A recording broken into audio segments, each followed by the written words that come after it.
So if you're running a business in Nepal, one that makes, imports, or sells products, listen up. A really big change is coming your way in 2026.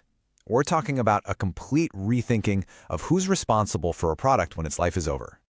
You know, for the better part of a century, the economic playbook has been pretty simple. We take resources from the planet, make stuff, and then, when we were done with it, we just get rid of it. And the cost of cleaning up that mess, well, that was always someone else's problem, usually the cities or the taxpayers. But that straight line is about to hit a dead end. Starting in 2026, there are new environmental guidelines coming into play that will fundamentally rewrite the rules of doing business in Nepal. That old way of thinking? It's officially on its way out. So, if the old way is expiring, what does this new rulebook actually say? Well, it all boils down to one massive, massive shift in responsibility. And this right here is the absolute core of the change. In the old system, the public, taxpayers and local governments, they were the ones left holding the bag for everything from old laptops to dead batteries. But under the new system, that entire burden, it's being shifted directly onto the shoulders of the producers and importers, the very people who put those products on the market to begin with. This brings us to the big idea, the main concept that every single business owner in Nepal really needs to wrap their head around. It's called Extended Producer Responsibility, or EPR for short. And what it is an environmental policy that basically says, hey, if you make it or you import it, you own it for its entire life cycle. You're now responsible for it, both physically and financially, when it becomes waste. And let's be clear, this isn't just a friendly suggestion. It's the new cost of doing business. Okay, so what does this new responsibility actually look like for your business, on a day-to-day basis? Well, it means you're going to need a system, what's called an EPR framework. First, you have to have a process to collect your products from consumers after they're done with them. Second, you've got to make sure those products are transported to certified facilities. And third, you have to verify that they are properly recycled, all while keeping track of the data to prove you're doing it right. Now, to really get why these rules are so important, you just have to zoom out and look at the bigger picture.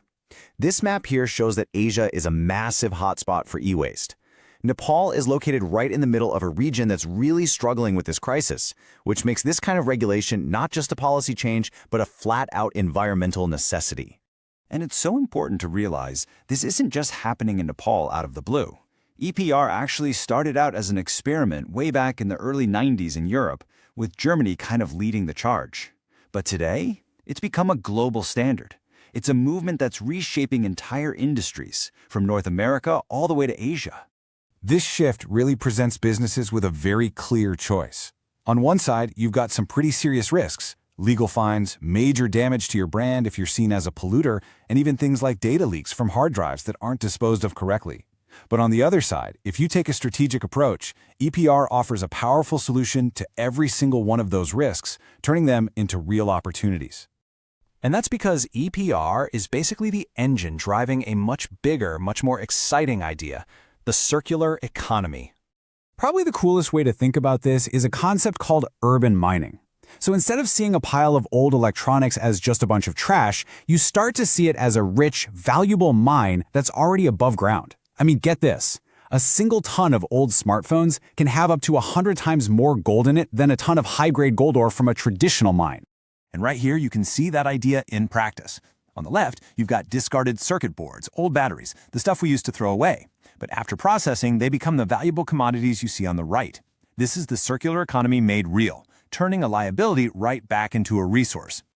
The advantages here are just massive. We're talking about being able to recover precious materials like gold and critical minerals like cobalt and lithium from your own waste. That's not just great for the environment, it makes you less dependent on shaky global supply chains. And, most importantly for your bottom line, it turns something you used to pay to get rid of into a real financial asset. When you put it all together, you realize that this whole EPR thing isn't just another regulatory headache. It's actually a chance to build a smarter, stronger, and more resilient business. It's really about deciding your brand's future. Do you want to be known as a polluter, always scrambling to catch up with the latest rules? Or do you want to be seen as a leader in this new circular economy, a company that's actively building the future? You see, a truly smart EPR strategy isn't about doing the bare minimum just to avoid a penalty. It's about fundamentally rethinking your products, your supply chain, and your entire relationship with your customers. It's about future-proofing your business for a world where waste is no longer an option. That 2026 deadline is coming up a lot faster than you think.